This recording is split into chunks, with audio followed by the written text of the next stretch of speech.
गरीब किसान है जो फल और सब्जियां उगाकर अपना खानदान पालता है।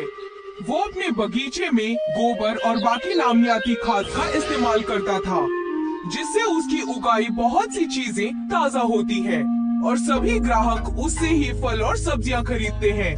अरे दिवाकर बाबू, ये पपीते कैसे दिए? 50 रुपए में है। 2 पपीता दे दीजिए। ये लीजिए 100 रुपए।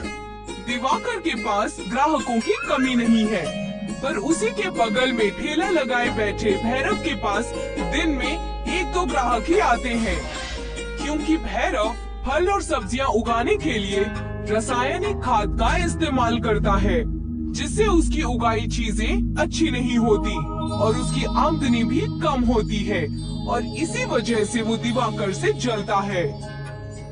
इसका जल्द ही कुछ करना पड़ेगा, नहीं तो ये मेरा पूरा कारोबार चौपट कर देगा। भैरव कुछ सोचने लगता है। बहुत सोचने के बाद भैरव के दिमाग में एक आइडिया आता है। वो दिवाकर को फंसाने की साजिश करता है। सुनो दिवाकर भाई, तुम्हें पता है सरकार ने किसानों को सरकारी बीज देने की बात कही है। अरे ये तुमने बहुत अच्छी खबर सुनाई है। अच्छे बीज मिलेंगे तो हम लोग और भी अच्छे से फल और सब्जियां उगा सकते हैं। तो देर किस बात की है? चलो मैं बीज लेने जा रहा हूँ, तुम भी मेरे साथ चलो। भैरव अपने साथ दिवाकर को ले जाता है और उसे एक सरकारी बीज भंडार से बीज के कुछ पैकेट्स देता है। बीज लेने के बाद दिवाकर वहाँ से चला जाता है और भैरव अपनी चाल चलता है। वो अखबार में खबर छपवाता है कि सरकारी बीज भंडार से एक आदमी ने बीज चोरी किए हैं। भैरव उस अखबार को लेकर दिवाकर के पास पहुंचता है। देखो दिवाकर भाई, किसी ने सरकारी बीज भंडार से बीज चोरी किए हैं और तुम्हारे पास भी कुछ पैकेट बीज के हैं, इसीलिए पुलिस तुम्हें भी पकड़ सकती है। पर ये बीज के पैकेट तो तुमने मुझे दिए हैं ना? हाँ मैंने दिए थे, पर ये बात पुलिस को थोड़ी पता है कि किसको बीज मिले हैं और किसने चोरी किए हैं। तो अब मैं क्या करूं? जब तक ये मामला शांत नहीं हो जाता तुम यहाँ से कहीं दूर चले जाओ। पर मैं जाऊँ कहाँ? मैं तुम्हें ले चलता हूँ। भैरव दिवाकर को लेकर दूर एक घने जंगल में जाता है, जहाँ पर अंग्रेजों के जमाने का जेल बना होता है। तुम कुछ दिन इसी जेल के अंदर छुपे रहो, मैं बाद में तुम्हें वापस बुला लूंगा। तुम्हारा बहुत बहुत धन्यवाद भाई, तुमने मुझे उस बेमतलब की आफत से बचा लिया। भैरव वहाँ से वापस आ जाता है और दिवाकर जेल के अंदर एक तहखाने में छिपकर रहने लगता है। अच्छा हुआ जो दिवाकर का बच्चा यहाँ से चला गया। अब लोगों के पास मेरी फल सब्जियाँ खरीदने के अलावा कोई दूसरा रास्ता नहीं होगा। और भैरव महंगे दाम पर फल और सब्जियाँ बेचने लगता है। भाई साहब, आलू कितने रुपए किलो है? 100 रुपए किलो। पर ये तो बहुत ज्यादा महंगा है। मैं तो ऐसे ही बेचूंगा, नहीं लेना है तो जाकर शहर से खरीद कर लाओ। ग्राहक को मजबूरी में भैरव से सब्जियां खरीदनी पड़ती हैं। दिवाकर के न होने का भैरव पूरी तरह से फायदा उठाने लगता है। इसी बीच कुछ चोर शहर के एक बड़ी सी सुनार की दुकान से सोना चुराकर शहर से दूर जंगल की ओर आते हैं। जंगल में चलते हुए उन्हें ये पुरानी जेल दिखती है।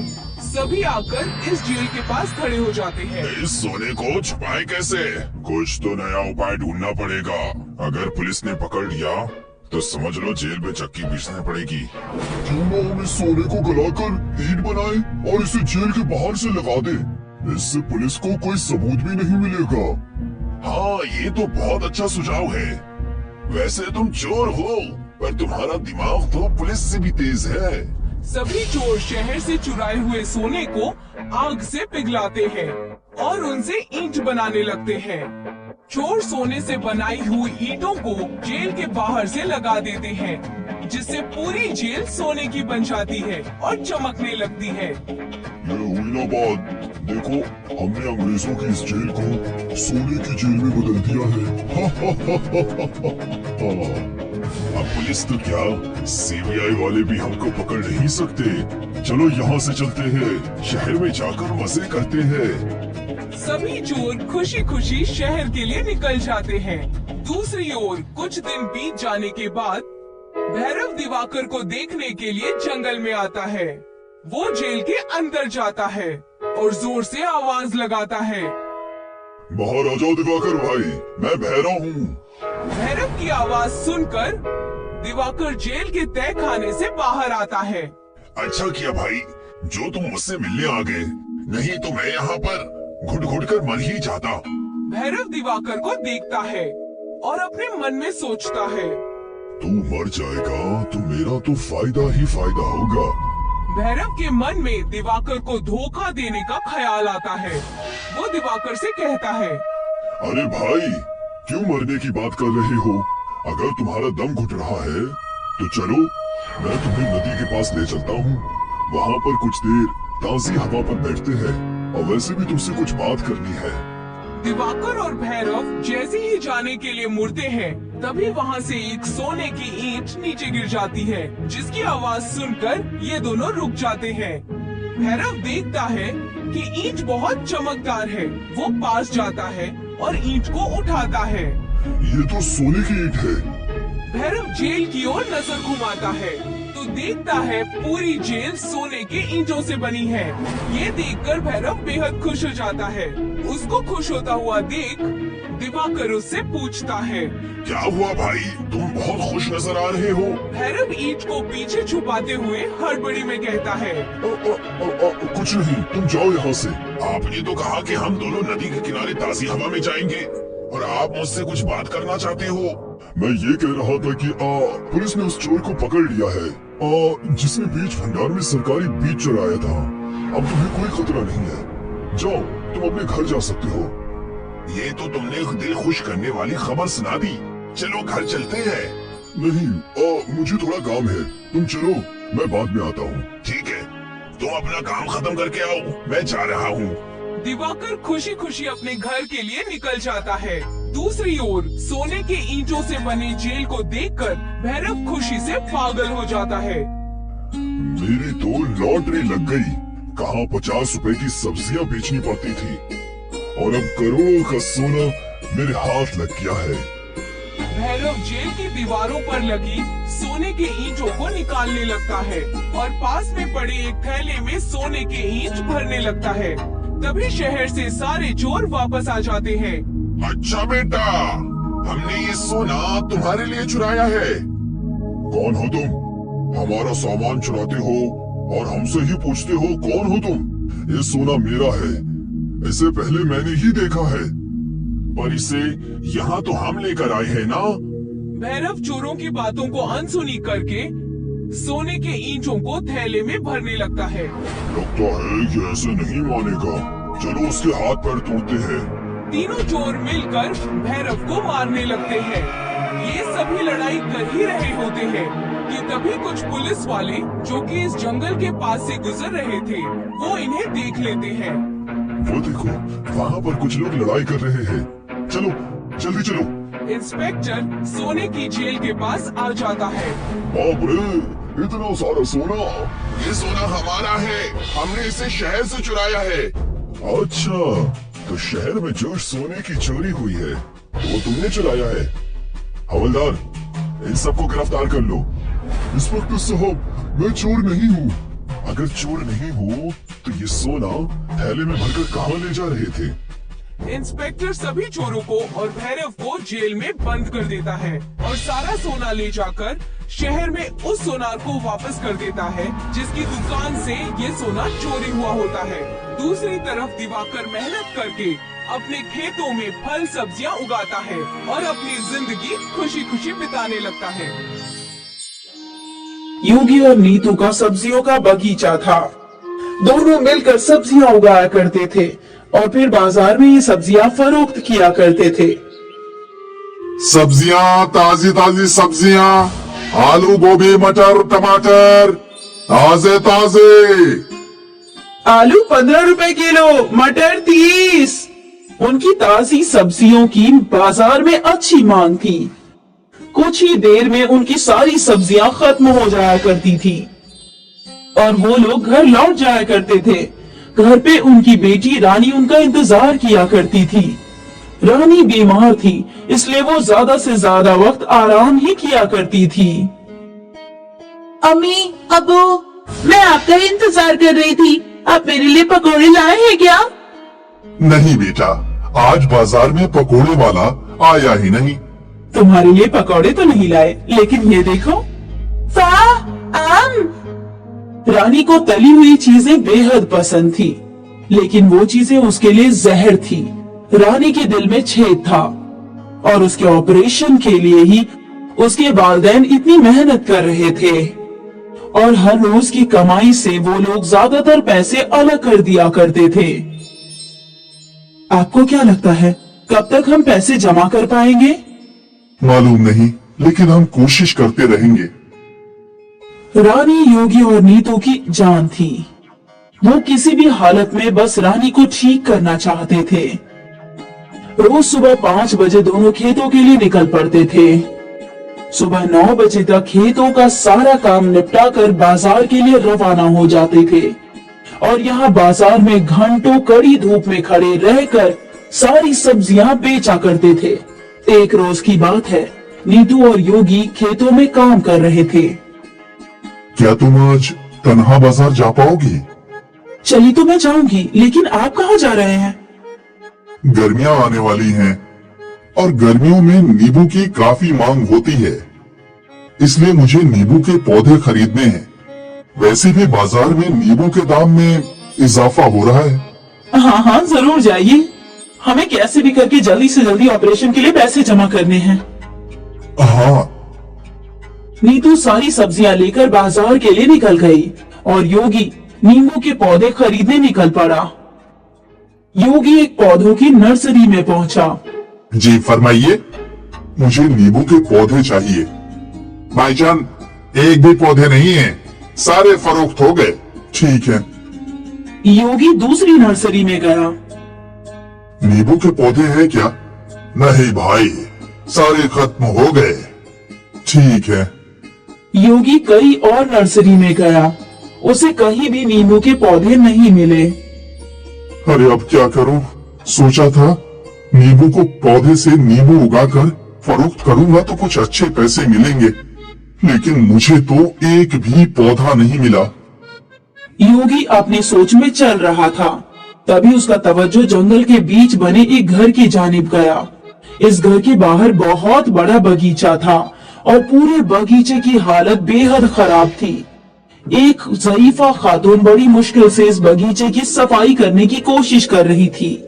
योगी उस ज़ईफा खातून के पास गया। क्या हुआ अम्मा? तुम्हारा बगीचा इतना बड़ा है, लेकिन इसकी ऐसी हालत कैसे हो गई? अब क्या बताऊं बेटा, मेरे पास बड़ा बगीचा तो है, लेकिन इसकी देखभाल करने वाला कोई नहीं है। देख मेरी हालत, मैं ज़ईफा भला कैसे इतना काम तन्हा कर सकती हूँ। कोई बात नहीं अम्मा, मैं तुम्हारे बागीचे को साफ कर देता हूँ। और योगी बगीचे की सफाई में लग गया। उसने जंगल के पौधे काटे, मुरझाए हुए पौधों को निकाला और सारे पौधों की मिट्टी की अच्छे से सफाई की। सारे पौधों में पानी डाला। अम्मा, अब लग रहा है ना, ये बागीचा बिल्कुल साफ सुथरा। तेरे हाथों में तो जादू है बेटा। अम्मा, मैं भी तो किसान ही हूँ, मेरी भी सब्जियों का बागीचा है। अच्छा है। ठीक है अम्मा, अब इजाजत दीजिए। अरे रुक रुक बेटा। ज़ईफा खातून अपने घर में गई और एक पोटली उसने योगी के हाथ में रख दी। ये क्या है?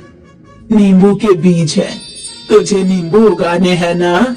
जा इन्हें ले जा और अपने बगीचे में बो दे। आपको कैसे इल्म हुआ कि मुझे नींबू उगाने हैं? मुझे सब इल्म है, मैंने धूप में अपने बाल सफेद नहीं किए हैं। योगी ने वो पोटली ले ली और अपने घर की जानिब चल पड़ा। योगी घर पहुंचा तो नीतू कबल ही पहुंच चुकी थी। बड़ी देर लग गई आपको? और नींबू के पौधे कहाँ हैं? किसी भी नर्सरी में नींबू के पौधे नहीं मिले। घर लौट रहा था तो जंगल में एक घर नजर आया, जिसके बाहर एक बड़ा बागीचा था। एक ज़ईफा खातून तन्हा बगीचा साफ कर रही थी, तो मैंने उनकी मदद कर दी और उसी में देरी हो गई। ठीक है। और ये देखो, उस ज़ईफा खातून ने मुझे नींबू के बीज दिए हैं। मालूम नहीं उन्हें कैसे इल्म हुआ कि मुझे नींबू उगाने हैं। अजीब है। खैर छोड़िए, कम से कम हम इन बीजों को बो देते हैं। इस बरस नहीं तो अगले बरस नींबू के पौधों पर नींबू आ ही जाएंगे। हाँ, वो भी है। अगली सुबह योगी ने कुछ गड्ढे किए और उसमें नींबू के बीज डाल दिए और गड्ढों में मिट्टी भर दी। नीतू, जरा इन्हें भी पानी डालो। हाँ आई। नीतू ने जैसे ही उस जगह पर पानी डाला तो उन बीजों से फौरन पौधे उगने लगे। दोनों हैरान हो गए और पौधा उगते ही उन पौधों पर नींबू लटकने लगे। लेकिन ये नींबू अलग थे। नींबू कुछ ज्यादा ही चमक रहे थे। इतने चमकदार नींबू? योगी ने एक नींबू तोड़ा तो वो हैरान हो गया। वो नींबू सोने का था। नीतू, ये तो सोने का है। सोने का नींबू। सारे पौधे पर सोने के नींबू उगे हुए थे। योगी और नीतू के तो नसीब ही खुल गए। योगी ने वो सारे नींबू सोनार को फरोख्त कर दिए और उनसे उसे ढेर सारे पैसे मिले। इन पैसों से उसने अपनी रानी का इलाज करवाया। मुबारक हो, ऑपरेशन कामयाब हुआ। अब आपकी दुख्तर किसी भी आम बच्चे की तरह खेल कूद सकती है। ये सुनकर योगी और नीतू की आंखों में अश्क आ गए। योगी ने एक बड़ा बगीचा खरीद लिया और एक बड़ा घर भी। उनकी जिंदगी पूरी तरीके से बदल गई। नीतू, हमें उस ज़ईफा खातून का शुक्रिया अदा करना चाहिए। हाँ, यकीनन। योगी नीतू और रानी को लेकर जंगल गया। वो घर तो यही था, यकायक कहाँ चला गया? वहाँ कोई घर नहीं था। योगी की मदद किसने की इसका इल्म उसे भी नहीं था। उसने ऊपर वाले का शुक्रिया अदा किया और खुशी खुशी अपनी जिंदगी जीने लगा। विजयनगर में रघुनाथ नाम का एक मजदूर था जो रोज मजदूरी करने अपने कस्बे से दूर शहर जाया करता था। रघुनाथ की बीवी लक्ष्मी थी और उनके 2 बच्चे थे, महेश और आशा। सारा खानदान खुश था। एक रोज की बात है, रघुनाथ हमेशा की तरह मजदूरी करने शहर गया था। वो रोड क्रॉस कर रहा था कि एक ट्रक से उसका हादसा हो गया। रघुनाथ को अस्पताल में दाखिल करवाया गया। उसका सारा खानदान दुखी था। बच्चे रो रहे थे। लक्ष्मी ने सबको संभालने की कोशिश की। देखो, अब्बू ठीक हो जाएंगे। तुम दोनों ऐसे रोओगे तो उन्हें अच्छा नहीं लगेगा। अब्बू कब ठीक होंगे? बोलो ना अम्मी। बहुत जल्द। तुम दोनों फिक्र मत करो, मैं सब कुछ ठीक कर दूंगी। कई रोज गुजर गए। रघुनाथ की हालत बेहतर थी, लेकिन वो अब भी चल फिर नहीं पा रहा था। एक दिन तभी नर्स लक्ष्मी के नजदीक आई। आपको डॉक्टर साहब बुला रहे हैं। लक्ष्मी डॉक्टर के केबिन में गई। बहन जी, मैं आपको झूठी तसल्ली नहीं देना चाहता। आपके शौहर के दोनों पैरों का ऑपरेशन करना पड़ेगा, तभी वो चल पाएंगे। और आपके हालात देखकर लगता नहीं कि आप इतना खर्चा उठा पाएंगे। कितना खर्चा होगा डॉक्टर साहब? तकरीबन 20 लाख। या खुदा। अगर उनका ऑपरेशन नहीं हुआ तो वो वापस चल नहीं पाएंगे। अब आप अपने हिसाब से देख लीजिए। अगर आप उनके ऑपरेशन के लिए पैसों का इंतजाम कर सकती हैं, तो बहुत अच्छा होगा। जी डॉक्टर साहब, मैं कोशिश करती हूँ। लक्ष्मी सोच में डूब गई कि वो कैसे अपने शौहर का इलाज करवाए। वो बच्चों के साथ घर गई और अपने जेवर देखने लगी। ये तो बहुत कम है। इससे तो 1 लाख रुपए भी नहीं आएंगे।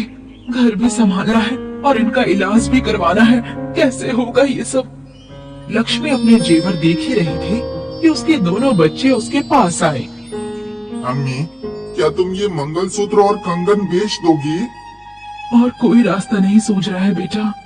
अम्मी, अगर हम सब मिलकर पैसे कमाए तो? कैसे? आप बहुत अच्छी इडली बनाती हो अम्मी। अगर हम लोग इडली का ठेला डाल दे तो? वो तो हम कर सकते हैं, पर क्या उससे इतने सारे पैसे जमा होंगे? 20 लाख? अम्मी, कोशिश तो करके देखते हैं। ऊपर वाले ने चाहा तो जल्द से जल्द पैसे जमा हो जाएंगे और अब्बू का इलाज भी हो जाएगा। बहुत बड़े हो गए हो तुम दोनों। चलो इडली के कारोबार की तैयारी करते हैं। लक्ष्मी और बच्चे घर में चीजें इकट्ठी करने लगे। ये रहे चम्मच और प्लेट्स, ये रहा चूल्हा, ये रहा इडली का कुकर। पर मुझे लगता है ये छोटा है। ठेले पर अगर ज्यादा लोग आ गए तो फटाफट इडली नहीं बन पाएगी। तो हमें क्या करना चाहिए अम्मी? हमें नया इडली का कुकर लेना होगा। मेरे पास थोड़े पैसे हैं, उसमें बड़ा इडली का कुकर आ जाएगा। इडली कुकर खरीदने के लिए तीनों दुकान पर पहुँचे। भाईजान, एक बड़ा इडली का कुकर दिखाइए। उस दुकानदार ने उन्हें एक कुकर दिखाया। इससे भी बड़ा चाहिए। बहन जी, इससे बड़ा इडली कुकर मेरे पास नहीं है। आजकल इससे बड़ा इडली कुकर नहीं बनता। ऐसे कैसे हो सकता है? लेकिन आप पुराना इडली कुकर खरीद सकती हैं। बगल में ही एक पुराने बर्तनों की दुकान है, उनके पास जरूर बड़े इडली कुकर होंगे। आप वहाँ देख लीजिए। ठीक है। लक्ष्मी और उसके बच्चे बगल वाली दुकान पर गए। वहाँ लक्ष्मी की नजर एक पीतल के बड़े इडली कुकर पर गई। भाईजान, वो बड़ा वाला इडली का कुकर कितने का है?